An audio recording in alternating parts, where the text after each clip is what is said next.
ठंडी है भाई ठंडी है, सुबह सुबह की ठंडी है।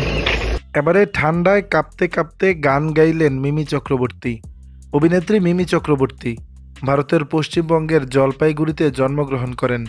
পাহাড়ের কোলে তার শৈশব কেটেছে, তাই সেখানের প্রতি এক আলাদা টান সবসময় রয়েছে অভিনেত্রীর।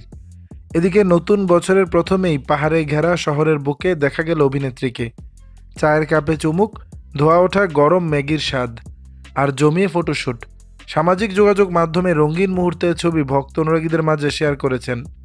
নতুন বছরের শুরুতেই একেবারে কাছের মানুষদের নিয়ে ঘোরাঘুরি করছেন। ভোরবেলা তাকে পাহাড়ের কোলে হাঁটতে হাঁটতে গান গাইতেও দেখা গেল। সামাজিক যোগাযোগ মাধ্যমে শেয়ার করা ভিডিওতে অভিনেত্রীকে গান গাইতে শোনা যায়। তিনি গাইলেন, ঠান্ডি হে ভাই ঠান্ডি হে, শুভা শুভা কি ঠান্ডি হে। সবুজে ঘেরা প্রকৃতির কোলে ঘুরে বেড়াচ্ছেন তিনি। শুধু তাই নয়, তাকে বাগানে গিয়ে চা পাতা তুলতেও দেখা গেছে। কখনো দেখা যাচ্ছে ভোরের আলোয় পাহাড় উপভোগ করছেন, কখনো আবার পরিবারের সঙ্গে সময় কাটানো, আগুন জেলে জমিয়ে মজা, সব মিলিয়ে জমজমাট আয়োজন বলা চলে। দর্শক, বিষয়টি নিয়ে আপনাদের মতামত জানাবেন নিজের কমেন্ট বক্সে।